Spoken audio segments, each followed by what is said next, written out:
let's make no mistake here, the Switch 2 is making money hand over fist, and I've made no secret of the fact that as a piece of hardware, I love it.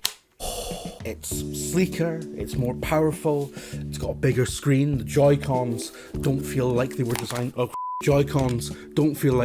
to be held by literal toddlers.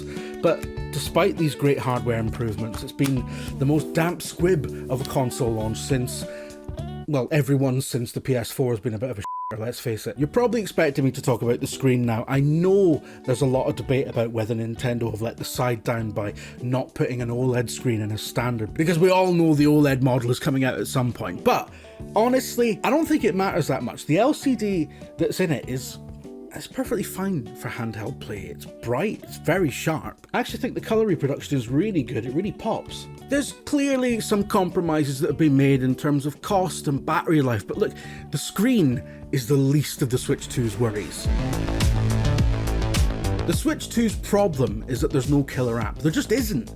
This is a killer appless launch lineup. There's not a single great reason to buy one of these. It's a collection of things that you've already played or that play better elsewhere, or Mario Kart, which is fine. Mario Kart is fine, but it's a side game. It's not the big, meaty, unputdownable, taking time off work to play it single player experience that I personally think new consoles need. And as an aside, it's probably the least well received new Mario Kart I can remember. It feels like it might have been a bit of a misstep to build the entire thing around one mode and have the rest of it feel like an afterthought, but I digress. A good launch title doesn't necessarily have to be exclusive, but it should be new and something that's going to carry you through that initial barren period where there's absolutely all coming out on the new system because of reasons.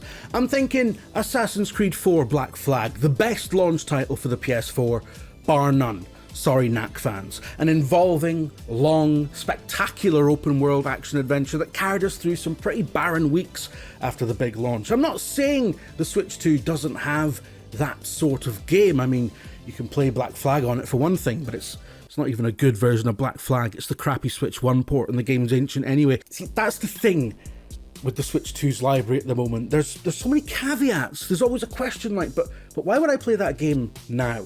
Or why would I play that version? And I really don't mean to be a about it. I'm having a lot of fun rediscovering Breath of the Wild, now beautifully improved and running silky smooth and pin sharp, which is honestly a revelation. And while I enjoyed those games the first time round, it's hard to put into words how much the experience is elevated by hardware that can actually do those games justice.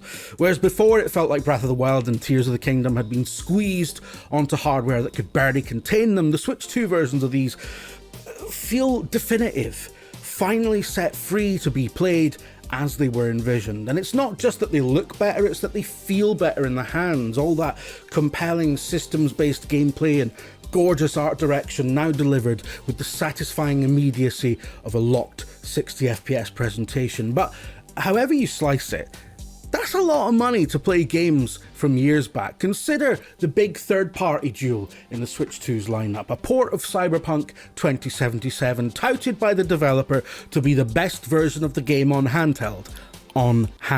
So what's the competition there? The Steam Deck, which is, ancient, or the ROG Ally, which is like, 700 quid. Like, well, this is a port of Cyberpunk 2077 that delivers the full current-gen version of the game, including the Phantom Liberty expansion, so we're not comparing to the PS4 here. We can forget that. We're comparing to PS5, Xbox Series, and PC, where the content is the same. And it squeezes all that game onto a tiny computer that draws the 10th of the power that a PS5 does while running the same thing. And you might be thinking, well, Jim, there's your Black Flag analog. What are you complaining about? Well, the key thing about Black Flag on the PS4 is that it was by some distance the best version of the game, with the PS3 version hitting a month earlier, demonstrating that there was a real stark and visible contrast between the new hardware and the old hardware.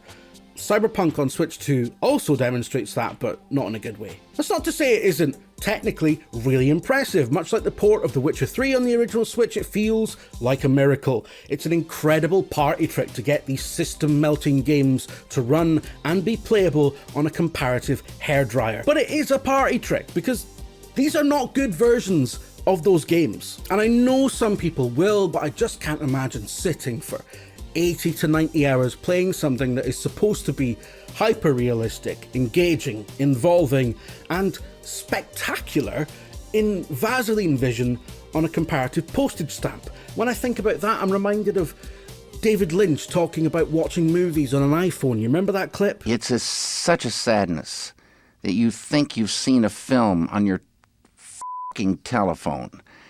Get real. God rest him. A game like Cyberpunk or Witcher 3 on handheld is always going to be a massive compromise. Those games were just never designed for that. In contrast to Breath of the Wild and Tears of the Kingdom, where handheld play was a primary consideration right the way through development, whether on the Wii U tablet thing or on the original Switch.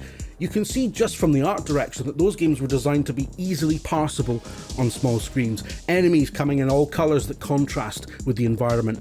All the characters having big heads and exaggerated eyes the size of dinner plates. The clean, almost cel-shaded presentation that keeps visual clutter to a minimum.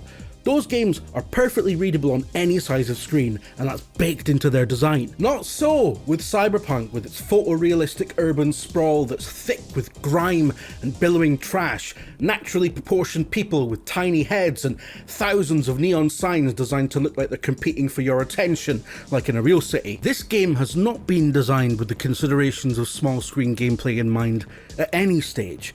It's an afterthought, and it shows, but, it is playable, and maybe some people really want to play this engrossing narrative experience while fighting for elbow space on a crowded bus. That sounds like hell to me, but statistically some of you game with motion smoothing on, so it takes all sorts, I guess. I'm not your mum. But Jim, you can play Switchpunk on the big telly as well, dumbass. That's half the point of the system. Sure, but it's on the big telly. We're all agreed that getting this to run at all on a system that uses less power than a desk fan is incredible, and to get it looking as good as it does, mind-blowing. But what's the reality here? Fuzzy, choppy, maxed out at 40 FPS, no VRR in dock mode to smooth out those frame dips, not to mention Nintendo's baffling insistence on digital triggers, which are just terrible for driving games, no matter how much you insist otherwise in your Reddit threads.